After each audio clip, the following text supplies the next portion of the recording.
So hello everyone, gives me great pleasure to welcome you once again in what is the part 2 of this series of talks with real life data scientists and industry experts. We are speaking with my friend Joe Hahn, who's a leading data scientist at Oracle, to answer some of your queries as you prepare to begin your data science journey. So Joe, what would be your advice to, let's say, a fresh graduate wanting to just start her or his career in analytics and data science versus someone who's a mid-career professional and already has some experience in some kind of other domain who wants to change her or his focus towards analytics or data science? What would be your advice to these distinctly different group of people? I've met both. Here at Oracle, we hire a lot of young folks straight out of school. But some of our colleagues, often they're database admins who want to get into analytics. So they're doing that career change internally within the firm they work at. So they know data, they know SQL, they know databases, but they don't have all the formal training that the folks with fresh out of school have. And both have useful skills. They're not one to one. They have the database admins. They can write. They're SQL gurus, so they can write amazing SQL and do some complex stuff at the SQL command line. But they lack the theory. They weren't in those data science lectures, so they've heard of linear regression and random forest, but they don't know the distinction between the two.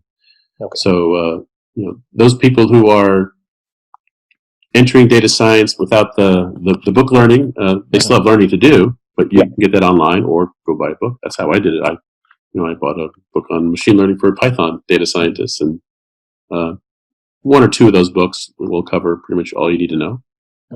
And then there are also those folks who write blogs about how to build a neural network TensorFlow. And so they'll give you code examples. So the learning is out there. I mean, if you can find those good blogs written by the handful of people who have skills at that. The database admin can get their theory and ramp up on algorithms and figure out what they need to know. And the folks coming out of school, though, what they lack is just experience.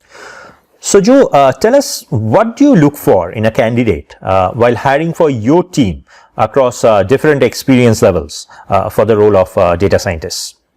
In my mind, there's two types of data scientists. And they both have great usefulness here at Oracle and elsewhere. So a lot of people are not strong coders, but they know how to think like a data scientist, and they know how to use the point-and-click tools to train machine learning models on a pile of data, make some charts. So just being able to reason and use logic and reason to figure things out, figure out how to engineer your features. Not necessarily write Python code or R code to do all that data munching, but get good at the tool that you want to use to, solve business problems, develop solutions to use cases, figure out what the right tool is for you, and get really, really good at it, whether it's one of our Oracle tools or our competitors' tools, Tableau, etc. Figure out the tool that speaks to you and excel at it and get some experience solving business problems with that. Most use cases are relatively simple, and business use cases, there's a spectrum of some are complex, many are simple, and so those point-and-click type tools with the GUI interface that are either low code or no code, those are the types of problems that those data scientists can tackle, and because that's the majority of use cases are of that type, there's a need for a huge number of those data scientists who are not code monkeys like me. They can use the low code or no code approach.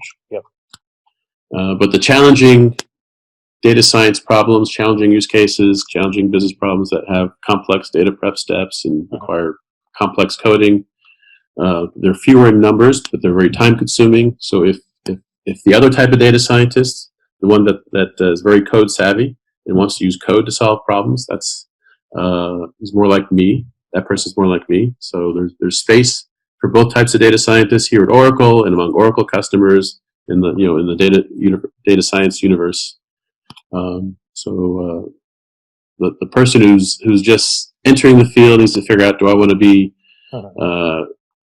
use the GUI type tools to help you navigate the solution to your problem, or do you want to write raw code to solve more complex data science problems? So either get really good at the tool or writing code, and most people know whether they want to spend a career writing code or not. So Joe, tell us what are some of the mistakes or some of the pitfalls to avoid when someone new wants to start their journey towards data science? There are a lot of data science jobs out there that need to be filled. There's also a lot of people who want to be a data scientist, who call themselves a data scientist. So employers want to hire someone with skills to fill those jobs. There's a lot of jobs. There's a great need. You want to be the one that gets picked by those, the hiring manager. Yes. So you got to stand out somehow. You got to have experience. You either got to be good at writing code to solve problems, or using the Tableau-like tools to solve problems. The pitfalls. It's very easy to get tagged to do something other than data science, right? If you're a data scientist, that means you probably know about computers. You might know something about cloud. You might know something about big data, Hadoop. So maybe you know something. You're good at networking and security. So it's very easy to get for a manager to pull that young person into non-data science tasks, because often a good data scientist is good at a lot of different things. Correct. So you might wind up dealing with debugging computer networks all the time, or data ingestion, moving data from one source to a destination. It's all key to what data scientists do, but it's not doing data science. So try not get distracted or let your future managers to assign you to tasks that aren't helping you achieve your career goals. Say, if you want to be a data scientist, tell your next boss, I'm here to do data science. Don't make me do data ingestion.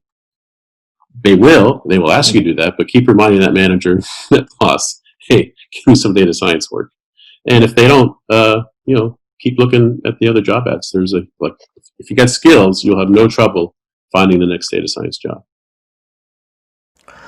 Thanks a lot, Joe, for patiently answering all of these questions, and I believe this will immensely help the aspiring data science community. Before you go, is there any parting comments or messages at all for the aspirants? Stay open to opportunities. I suspect a lot of pathways that successful data scientists take it's not the linear, logical one that they thought they would pursue. So even if you're not doing, if your job title isn't data scientist, you can become one from within whatever firm you're working at, or if you're between jobs. So grow your skills. Try to figure out what's going to be asked of data scientists next year, 2 years down the road. Get good at those skills, because if you can ramp up on what's going to be hot next year, you'll be even greater demand. And keep learning and try to get lots of hands-on experience. Awesome. Thanks once again, Joe, for your time and doing this for the aspiring data science community, helping them out. And we look forward to having you in some other episode on some other topic. Thanks once again. Thanks, Manoj. Thank you. So that brings us to the conclusion of the part 2 of this episode. Thank you all for watching. If you found this helpful towards your data science aspirations, then please go ahead and like this, subscribe to our channel, and also share this with your friends and other aspiring data scientists. This will help and encourage us to bring in more helpful and meaningful contents in the future episodes. Thank you once again. Keep watching.